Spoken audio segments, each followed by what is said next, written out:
sa unang experiment natin, titingnan naman natin ngayon how our heart works. Ito lang ang mga kailangan natin.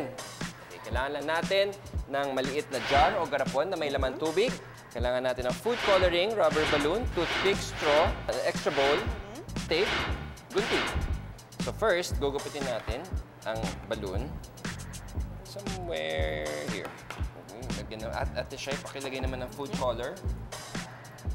Oh my Sige gosh. lang. Ito pang steer. Ate Shai, pahawak ng karapon. Yun.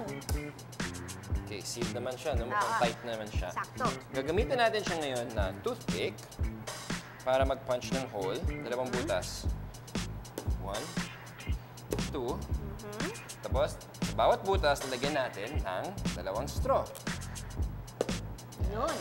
Very good. Dito. Okay. Isang straw, tatakpan natin yung dulong kapiraso ng balloon ang pinagupit natin. Ayan, na-seal na natin, natakpan na natin yung butas dito sa isang straw. So, itong straw, sealed, ito, open. Alright? Ngayon, gagawin lang natin, papress lang natin yung balloon. Gagawin? Pag pinindot ang lobo, ayan, lumalabas ang tubig na parang dugo. Diba? Yan yung dugo natin na pag pinindot mo, dyan siya lumalabas sa valve o kaya sa straw. Oo nga, no? Diba? Pag binitawan ko, sumasara rin. Oo, diba? Kaya walang napapump na dugo. Pag nagpump ang heart, tulak ang Ay, okay, dugo. okay. So, series diba? pala yan ng alternating movements. So, paulit-ulit na nagko-contract at nag-expand ang puso natin. Yes, exactly. Ang sipag pala ng puso natin. Oo, tama. At pag maraming dugong dumadaloy dito, marami tayong energy, Mikmik.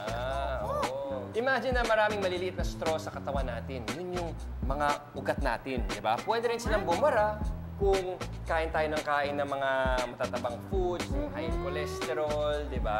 At pag nangyari yun, ako, sobrang mapapalakas ang pag-pump ng puso natin. Kaya nagkaka-high blood pressure o kaya pwede pa magka-heart attack.